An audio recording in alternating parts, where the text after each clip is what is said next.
If you're thinking of getting into electronically assisted astronomy, it doesn't matter whether you're a complete beginner, a seasoned visual observer, or an expert astrophotographer.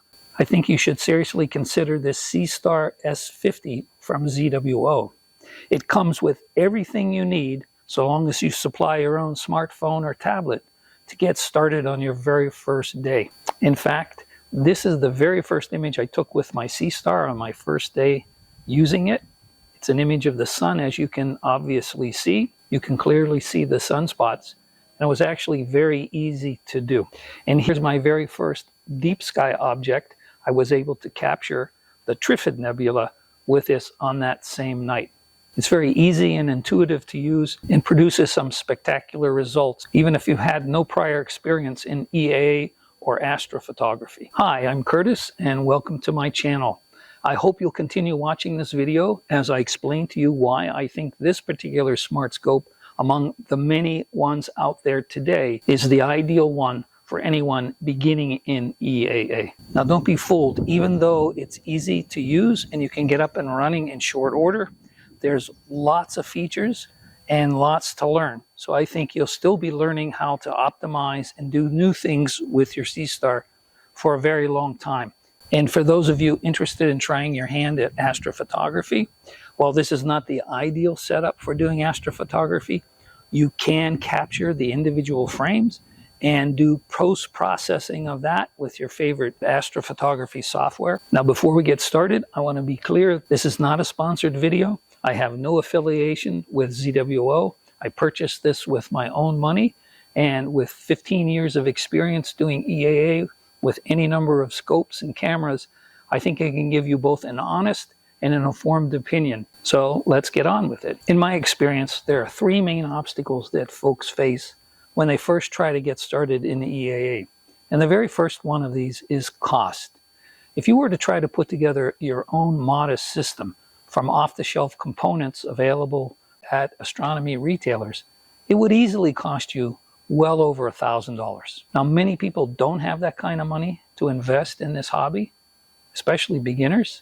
You may not want to spend over $1,000 putting a system together when you can buy something like this Seestar S50 for just $500, knowing that it has everything you need to get started on the very first night. Now, there are quite a few other smart scopes available on the market these days, and there is one at the same price point of $500. It's a model from a company called Dwarf Labs, and it's a very nice compact device, which I think would be very good if you're going to be doing EAA while you're backpacking. But with an optics half the size of this, I actually think this is the better way to go. But you might want to take a look at that for comparison. The next closest smart scope in price starts at $1,500 and goes up from there to $4,000. So there's a lot of choices out there, but if you're a beginner and you want to be careful about what you spend before you get too heavily invested in this hobby, I think the ZWO Seestar is the right one to get started with. Now, the second obstacle that folks face when trying to put their own EAA system together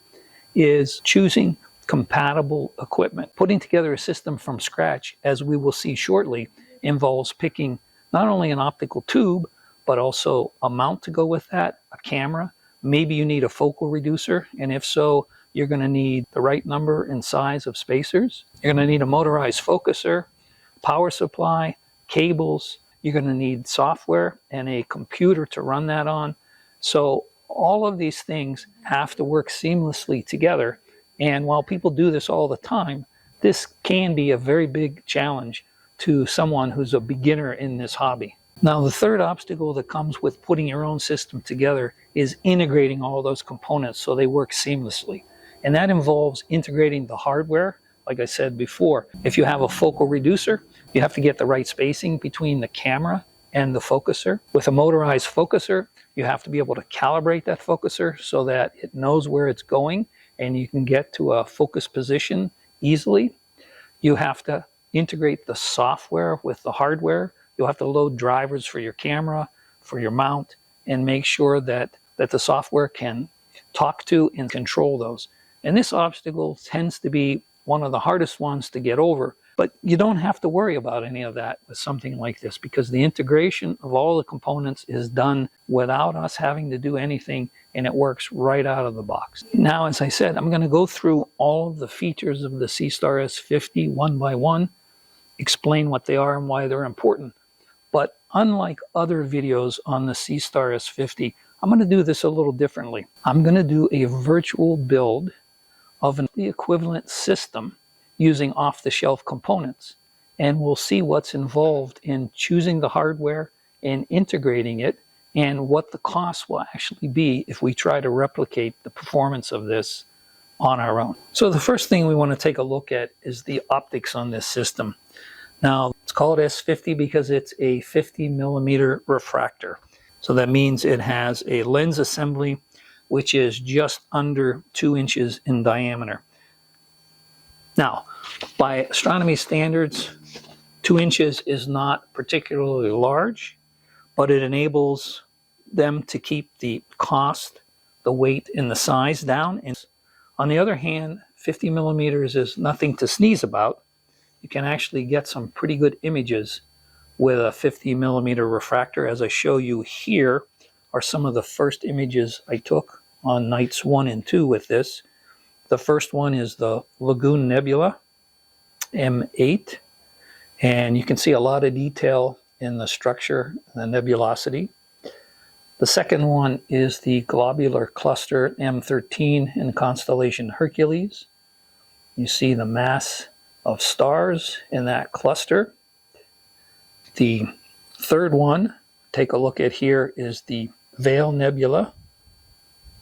And the last one is the galaxy known as the Cigar Galaxy, M82.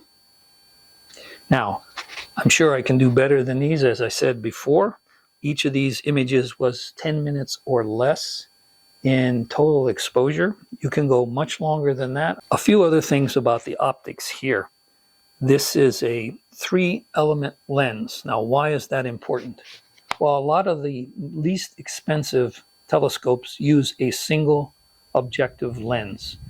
Now, if you look at what a prism does to white light, you see that the prism bends the light into different colors. You get the red, green, blue, and so forth. So when you have a single element lens, you can only focus one wavelength of light, and the other wavelengths may be close or further away from focus. So typically, refractors with a single lens are called achromats, and they are designed to focus the green light because our eyes are most sensitive to green, which means the red and the blue will be slightly out of focus, and the images of the stars won't be as sharp as they could be, and you will also see color fringes around any bright objects like bright stars, or especially something like the moon. What you'll see is a purple fringe on one side where the red and the blue aren't quite focused, joined together to give you the purple color.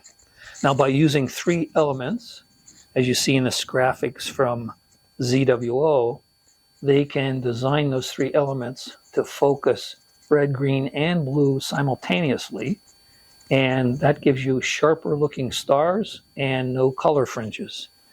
And in addition to that, since there are many, many wavelengths besides just red, green, and blue, they also use something called ED glass in one lens, and that's called extra low dispersion glass.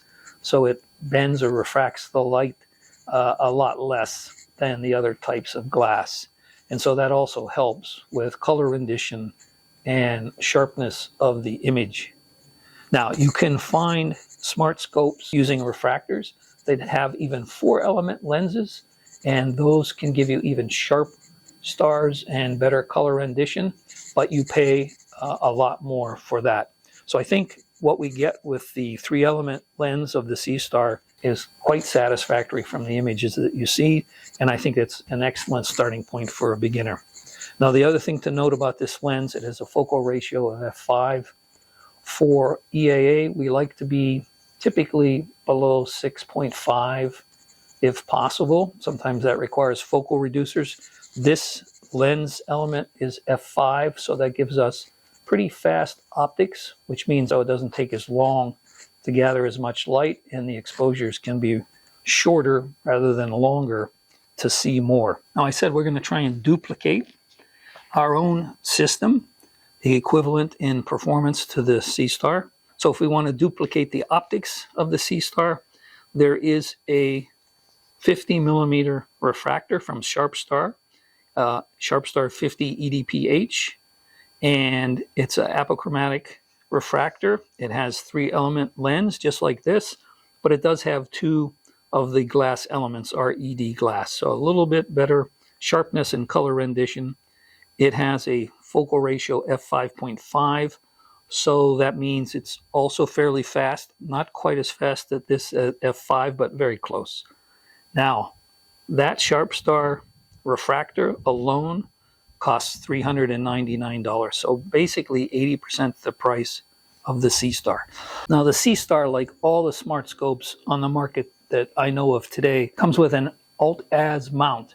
What that means is the scope will rotate in the azimuth direction and in the altitude direction. So when it's tracking the stars or the sun or the moon, it does so by rotating in the plane of the horizon and perpendicular to that in altitude. Now that creates a problem for us because the Earth is tilted on its axis, and when it rotates on that axis, the stars move in an arc across the sky. So while you can keep an object in the center of the field of view with this type of mount, the stars on the outside edges of that field of view will tend to rotate about the center. Think of an image you've seen many times where someone has taken a camera, pointed it at Polaris, and taken a long image. You see these arcs, circles going around apparently Polaris as the sky rotates. So unless you're at the north or south celestial poles, an Alt-Az mount does not track the true motion of the sky relative to the Earth. So what that means is we will keep the exposures at 30 seconds or less. In fact, the Seestar allows you to have exposures of 10 seconds, 20 seconds, and 30 seconds. So by keeping the exposures at 30 seconds or less, you're less likely to see star trailing or elongation in the stars away from the center of the field of view. Now we can still accumulate images with total exposure times well over 30 seconds. In fact, if you look online, you'll see people taking images of over an hour long and pulling out some great detail. Now, how does that happen? Well, the software inside takes each frame and it checks its registration to the first frame. And as field rotation starts to occur, it will adjust and rotate subsequent frames to match the initial frame so that the stars don't look like they're trailing and don't get elongated. Now, there still is a price to be paid with that type of tracking, and that's because as you stack each successive frame on the first one, as you start to have to rotate more and more, the edges don't line up exactly. So on the very long exposures, with all of these subframes of 30 seconds or less stacked on top of each other, you start to see dark bands at the edges when you go too long. Now, Alt-Az mounts are very commonly used by those people doing EAA, even without smart scopes, because they keep the cost down, keep the weight down, and they're very easy to set up compared to an equatorial mount. So while we give up something in the exposure length of the sub-exposures, we can make some of that back with the stacking algorithm, keeping one frame after another aligned on top of each other. So we now have to add a mount to our virtual telescope that we're building. And the one I think that matches best to our needs is at a reasonable price is the Skywatcher AZ GTI. I've used this before, and I produced a video with the AZ GTI and my Sharpstar 61 refractor on top of it. I'll put a link to that down below if you want to take a look at it. So this is also an Alt-Az mount, and it will handle the payload easily of the 50 millimeter refractor we're putting on it, because it handled the 61 millimeter refractor that I used in that video. It cost $475. So it actually costs more than I paid for this Seestar, because I got this on sale for $449.99. So you can see we're already over the price of the Seestar with our mount and our optical tube. Now there are certainly several differences that we should point out between the AZ-GTI mount and the mounting mechanism in here. First of all, the Seestar uses plastic gearing, whereas the AZ-GTI uses metal gears. Now it's not at all uncommon to see plastic gearing in non-smart telescope mounts. I've seen that on several different mounts. But I think with the size of the load on the gearing in this smart telescope is low enough that plastic gears will work just fine. Whereas the metal gears will support a heavier load, which they have to, given they have to support the whole metal optical tube, plus, as you'll see, all this other gear hanging off of that optical tube.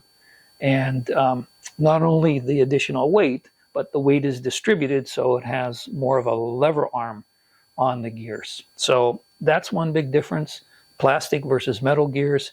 The other is you can see that the tripod on the AZ-GTI is much bigger.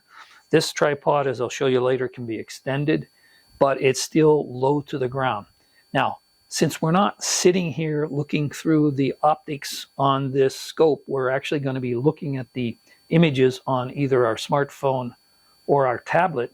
We don't have to get down low on the ground next to this. So having the short tripod legs is not a problem in that regard. Also, keeping the scope low to the ground is always a good idea because it makes for a more stable scope, especially when there's wind. But if you prefer to have this thing elevated because you want to raise the field of view, you have some obstacles in your backyard and you want to raise this up, then you'll have to add the added expense of $100, $150 for a quality tripod that you can use for this instead of the tripod that comes with it. The Seestar uses a Sony IMX462 CMOS color camera. In a typical astronomy setup, you'll see the camera hanging off the back end of the telescope. Well, that's obviously not the case here. So in this case, the camera is totally contained inside the Seestar. And so that way they can get away with using just the CMOS chip and its accompanying circuit board, which you see in this picture here.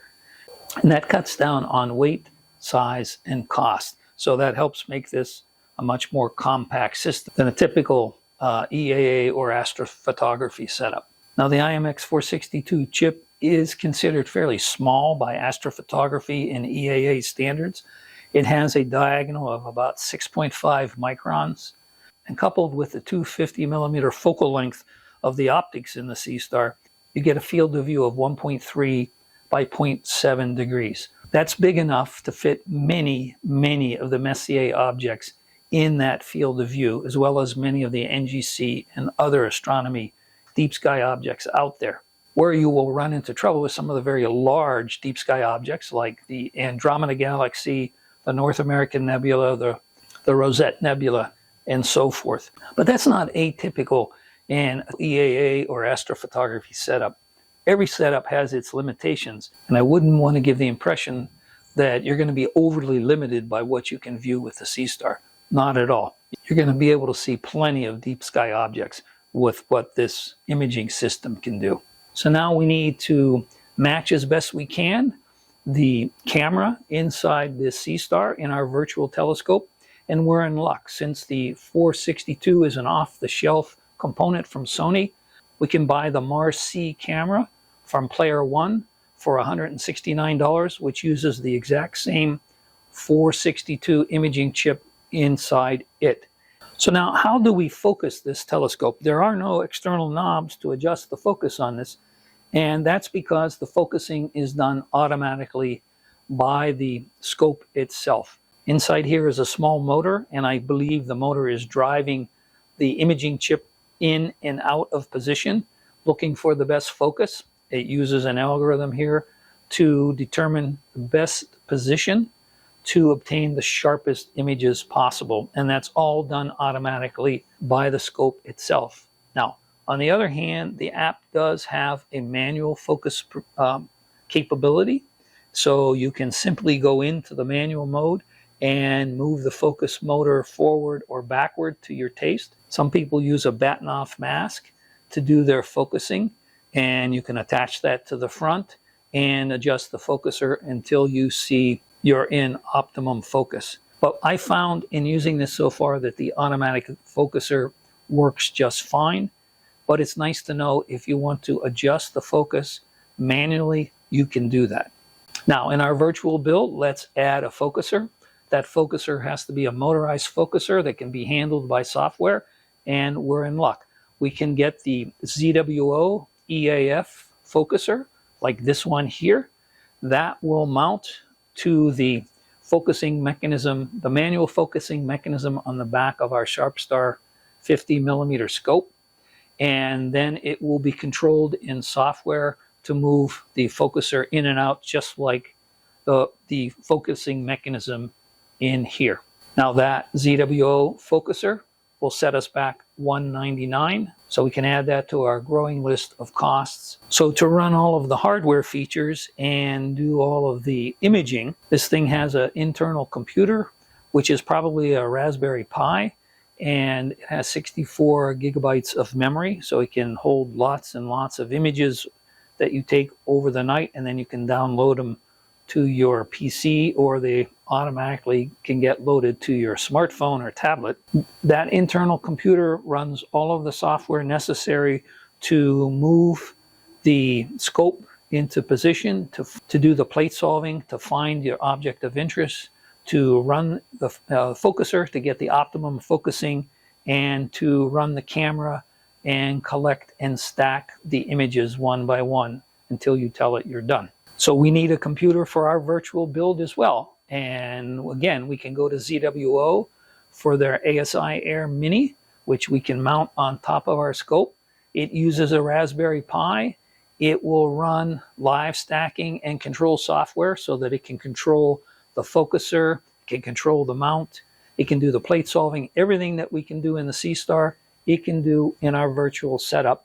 And we will also use the ASIAIR as a hub for all of our USB and power connections to the mount, the scope, the focuser, and the power supply. And the ASIAIR Mini will add $199 to our already growing budget for the virtual telescope.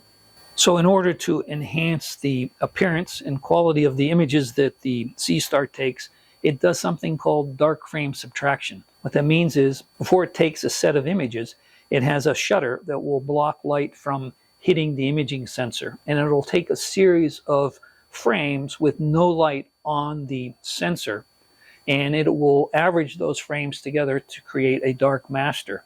And that dark master will be subtracted from each imaging frame to remove things like hot and warm pixels and some of the background noise caused from dark current in the imaging sensor. Now, on our virtual telescope, we can do the same thing, but we'll have to cover the front of the scope and take the dark frames ourselves and then create the master ourselves. Now, ZWO also realized that many of the people, if not most, will be using this smart telescope in light polluted areas. Like in my case, my backyard is a Bortle 6, which is very high light pollution from the surrounding cities. In that case, you need filters to cut through that light pollution and just collect the light from the objects you're interested in. And so they include internally a duo band filter, which blocks light other than light from oxygen 3 and hydrogen alpha wavelengths. And those are two important wavelengths for any kind of emission nebula out there. Now, those don't work for galaxies, star clusters, and reflection nebula, but for emission nebula, those will enhance the image and allow you to bring out much more detail and color in those images in light polluted areas.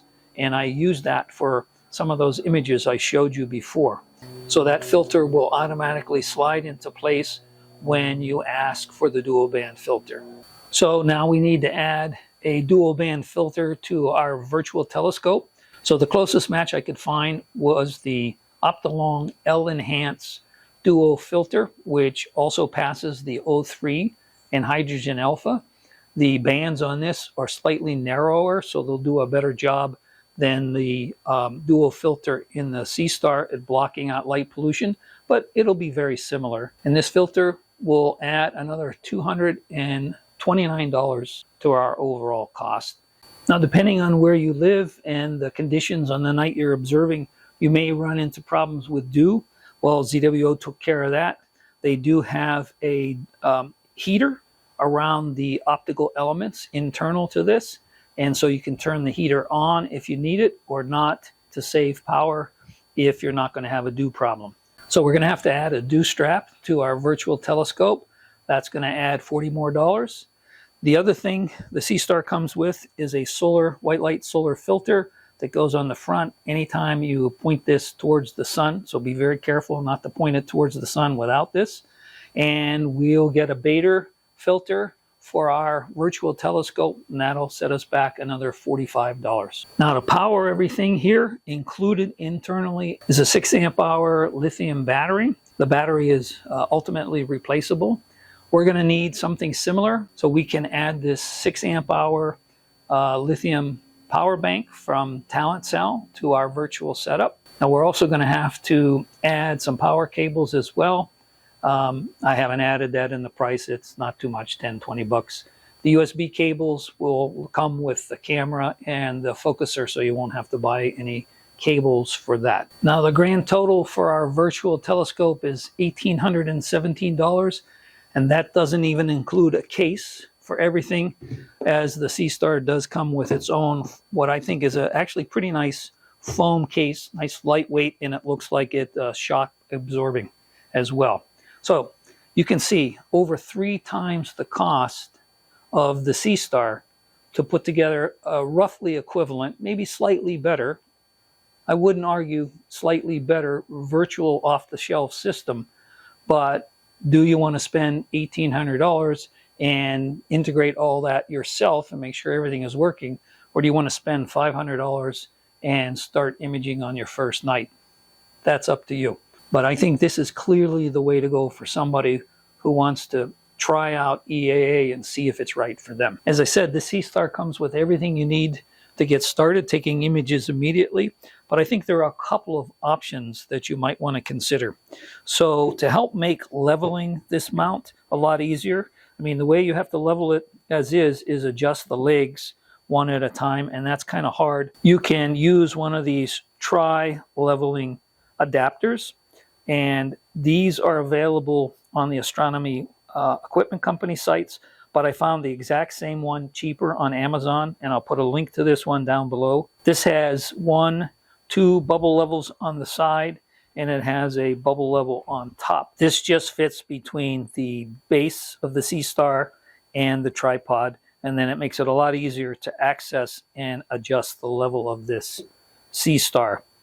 The other thing that I think they should always include, but they didn't, is a cover for your optics. You want to have the optics covered, and I bought this metal cover that will stay on there, and it'll stay on when it's closed, and that'll keep the optics from getting dust and dirt on there. I think they should have included some sort of cover. So this is a metal one. I'll put a link to that down below. There's also a plastic version, and I'll put a link to that down below as well. Now, while this has the duo filter, you may want to put a different filter on this system depending on what you're trying to do. You may want to use a tri-band filter. You may want to use a better dual filter with narrower bands like that Optolong L-Enhance, or even fancier ones than that, or a general light pollution filter as opposed to a dual filter. And in order to do that, you're going to have to get this adapter that fits onto the front, and then you can screw your filter here into the front. You should make sure you take this off before you close it. I'm not sure there's enough clearance. There might be, but you definitely don't want to learn the hard way. So make sure you take this off before you park the mount. Now, there are 2 other accessories that I haven't purchased, but I think I will. One is a plastic dew shield. That won't prevent dew, but it'll help slow it down. And you may not have to turn on your dew heater, so you can conserve power so that you can have a longer running time. And the other thing is a batten-off mask. If you are familiar with batten-off masks, that's a really nice way to manually focus, and I think I'll get one of those for myself as well. I'll put links to all of those down below the video. So hopefully by this point, if you're thinking of getting started in EAA, I've convinced you that you really should take a serious look at the Seestar S50. I think it's the best compact, lightweight, low-cost smart scope for a beginner that you can find on the market.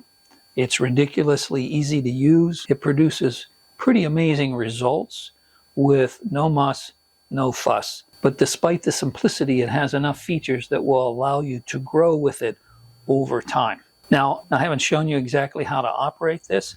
I'm going to do that in a follow-on video because I don't want to make this one too long. And I'm also going to update you with additional videos over time as I get more and more experience with the Seestar.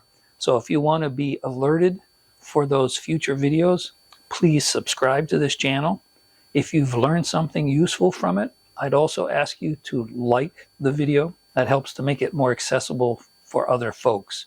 So thank you for watching this video, and I hope you tune in to some of my future videos. Until then, clear skies.